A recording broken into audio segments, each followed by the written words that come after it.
ઠાકોરજીની લીલા નિત્ય પણ છે અને નિત્ય પણ છે.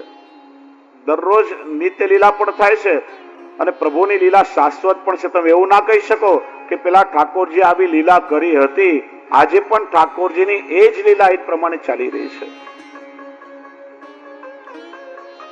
આપણે વ્રજમાં જઈએ તો આજે પણ અનેક ભગવતીઓને લીલાનો પ્રગટ અનુભવ થતો રહ્યો છે. અને નિત્ય એટલે જાગવાથી શયન સુધીનો જે દૈનિક ક્રમ છે. નંદાલયમાં યશોદોત્સંગ લાલિત સ્વરૂપે બાલ ભાવથી પ્રભુ બિરાજે છે અને નિકુંજમાં કિશોર સ્વરૂપે ઠાકોરજી નિત્ય લીલા કરે છે. આ બંનેનો સાથે સમન્વય ભાવ ભાવનામાં આપણે ત્યાં થાય છે. એટલા માટે નિત્ય સેવા, દૈનિક સેવાનો ક્રમ. બીજું છે ઋતુ સેવા.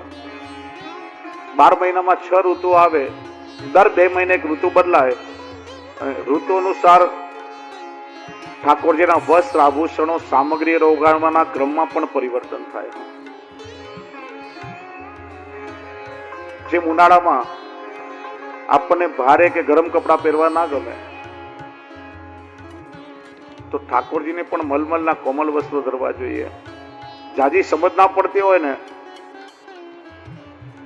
તો એક વસ્તુનું ધ્યાન રાખો, યથા દેહે તથા દેવે, યથા દેવે તથા ગુરુ. મને ગરમી લાગે છે, મારા પ્રભુને ગરમી લાગતી હશે, પંખો કે એસી ઓન કરો. મને ઠંડી લાગે છે, મારા ઠાકોરજીને પણ લાગતી હશે, ઠાકોરજીને રજાઈ ધરાવો. ઠાકોરજીને ભોગ ધરીને રસોઈ લો અને દાળ તમને તીખી લાગે ને, અરે આ તીખી છે, મારા પ્રભુ તો બાળક સ્વરૂપ છે, પ્રભુને શ્રમ થયો છે, બીજા દિવસે ધ્યાન રાખો. પરિશ્રમ નિવારણ માટે પરિશ્રમ ભોગ કરો. આપણા દેહનો વિચાર કરી અને ભગવત સુખનો વિચાર કરવો, જાજી સમજ ના પડતી હોય તો એ પણ એક પ્રકાર છે. શ્રી મહાપ્રભુજીએ સેવા માર્ગ એટલો બધો ફિલોસોફિકલ અને સાયન્ટિફિક બનાવ્યો છે કે જેનાથી આપણા ચિત્તની તમામ વૃત્તિઓ પ્રભુની સાથે ભળી જાય છે. અન્ય માર્ગમાં તો ધ્યાન ઇત્યાદિ ધરી અને મનને કેળવવાના, સ્થિર કરવાના, પ્રભુમાં જોડવાના અનેક કઠિન ઉપાયો કરવામાં આવે છે. એ તો પ્રભુની સેવા કરતા કરતા ચિત્તનો નિરોધ પ્રભુમાં થયો. તમારી તમામ વૃત્તિઓ માનો પ્રભુની સાથે જોડાઈ ગઈ.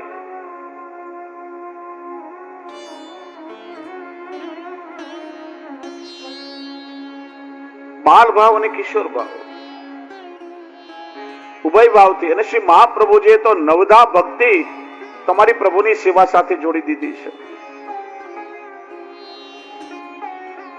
અને વિશેષતા કે તાતે પર પ્રેમ લક્ષણા, નવધા ભક્તિની સાથે વ્રજ ભક્તોની પ્રેમ લક્ષણા ભક્તિનું મૂળ બનાવ્યું.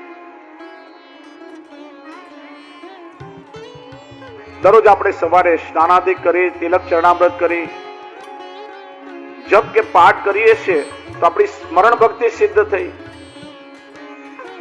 નંદાલયમાં પ્રવેશ કરીએ, નંદાલયમાં પ્રવેશ કરતા પહેલા ઠાકોરજીને આપણે દંડવત પ્રણામ કરીએ છીએ તો આપણી વંદન ભક્તિ સિદ્ધ થઈ. મંદિરના દ્વાર પર વંદન કર્યા પછી જ ઘંટાનાદ થાય, દ્વાર ખુલે, સોયની મંદિર વસ્ત્રાદિ થાય.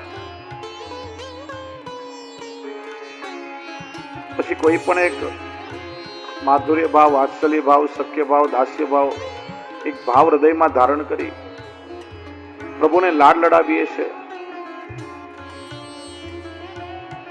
આ જાત જાતની ભાવનાઓ છે.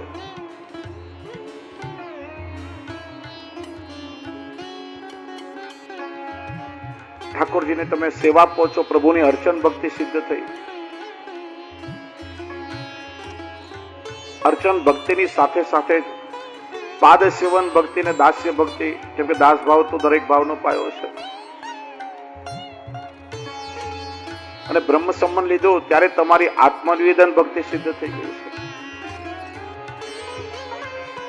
અનુસરના સમયમાં તમે સત્સંગ કરો અથવા તો સેવાની સાથે સાથે તમે કીર્તનો ગાઓ તમારી કીર્તન ભક્તિ સિદ્ધ થઈ ગઈ. આ સેવાના ક્રમમાં નવધા ભક્તિ જોડાઈ ગઈ. નહીં તો ભાગવતજીમાં વર્ણન છે કે એક એક ભક્તોને એક એક ભક્તિ સિદ્ધ થઈ. જેમ હનુમાનજી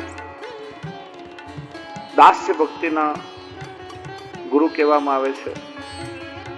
અર્જુનને સખ્ય ભક્તિ સિદ્ધ થઈ. પરીક્ષિત રાજાને શ્રવણ ભક્તિ સિદ્ધ થઈ. સુખદેવજીને કીર્તન ભક્તિ સિદ્ધ થઈ. પણ ભગવત સેવામાં તો નવધા ભક્તિ સ્વતઃ સિદ્ધ થઈ જાય છે. અને ખાલી એટલું નહીં, શ્રી મહાપ્રભુજી આપણી ખાવા પીવાની મોજ શોખની તમામ વૃત્તિઓને પ્રભુની સેવામાં જોડી દીધી. સમર્પિત જીવન જીવવાની એક અલૌકિક દ્રષ્ટિ શ્રી ગુસાઈજી આપણને આપી છે. અને એ સમર્પિત જીવન આપણે જીવીએ ત્યારે આપણી શરણાગતિ સિદ્ધ થાય છે.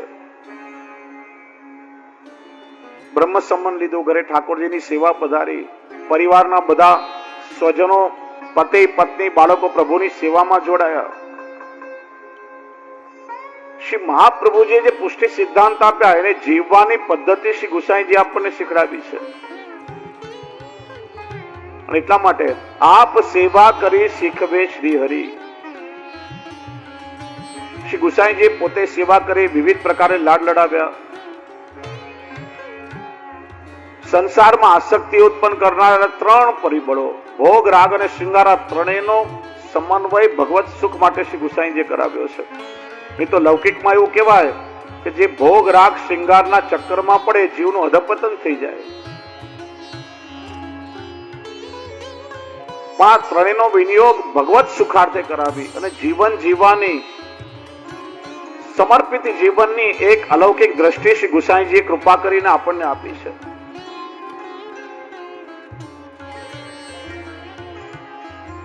વૈષ્ણવની ચિત્ત વૃત્તિ સેવામય હોવી જોઈએ.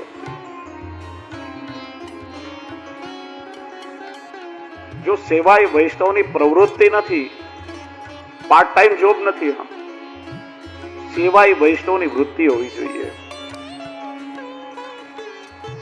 એનું કારણ ગીતાજીમાં સ્વયં ભગવાને કહ્યું, યો યદંશ સતતમ ભજે. જે જેનો અંશ છે એની ગતિ હંમેશાના તરફ થવી જોઈએ. ત્યારે એની ઉર્ધ્વ ગતિ થાય, સદગતિ થાય. સામાન્ય ઉદાહરણ આપીને સમજાવું કે પથ્થરનો ટુકડો કે માટીનું ઢેપું લઈને આકાશમાં ગમે એટલું ઉપર ઉછાળો પણ છેવટે પડશે ક્યાં? નીચે જમીન પર. કેમ કે ધરતીનો અંશ છે. અંશનું ખેંચાણ હંમેશા અંશી તરફ હોય. તમે દીવો પ્રગટાવો તો દીવાની જ્યોતનું મુખ કઈ તરફ રહે? આકાશ તરફ. કેમ કે સૂર્યનો અગ્નિનો અંશ છે. એમ જીવ ભગવાનનો અંશ છે. ગીતાજીમાં સ્વયં આજ્ઞા કરી, મમૈવાંશો જીવ લોકે જીવ ભૂત સનાતન. આ જીવ મારો અંશ છે. અને આપણે કયો અંશ છીએ એ ભાગવતમાં બતાવ્યું. ચિદ અંશ. ભગવાનના ચિદ અંશમાંથી આપણે પ્રગટ થયા અને આપણે પ્રભુનો અંશ છીએ. એટલા માટે આપણી ગતિ આપણા અંશી પ્રભુ તરફ થાય ત્યારે જીવની સદગતિ થાય. અને સ્વાભાવિક છે. એટલા માટે સેવા એ વૈષ્ણવની પ્રવૃત્તિ નથી પણ વૈષ્ણવની વૃત્તિ હોવી જોઈએ.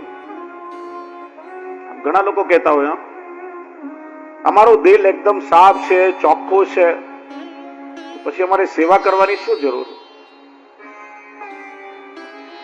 અરે ભાઈ, તું કહેશે કે તારું દિલ સાફ છે, પણ તારા ઘરવાળાને પૂછી જો તો ખબર પડે કે તારું દિલ કેવું છે. પાડોશીઓને પૂછી જો તો ખબર પડે. પોતાની મેળે કોઈ પોતાને સર્ટિફિકેટ ના આપવાનો હોય. તું કહેશે કે તારું દિલ સાફ છે તો સેવાની શું જરૂર? પણ તું પોતે જ પ્રમાણ આપે છે કે તારું દિલ હજી ચોખ્ખું થયું નથી. જો તારું દિલ સાફ હોય તો ઠાકોરજીની સેવામાં પ્રવૃત્ત થઈ જ ગયો હોય. હજી પ્રભુની સેવાનું મન થતું નથી. એ જ પ્રમાણ છે કે આપણું મન હજી ચોખ્ખું થયું નથી. જેનું દિલ ચોખ્ખું હોય ઠાકોરજીની સેવા વગર રહી જ ના શકે. જેનું દિલ સાફ હોય એ પ્રભુની ભક્તિ વગર રહી ન શકે.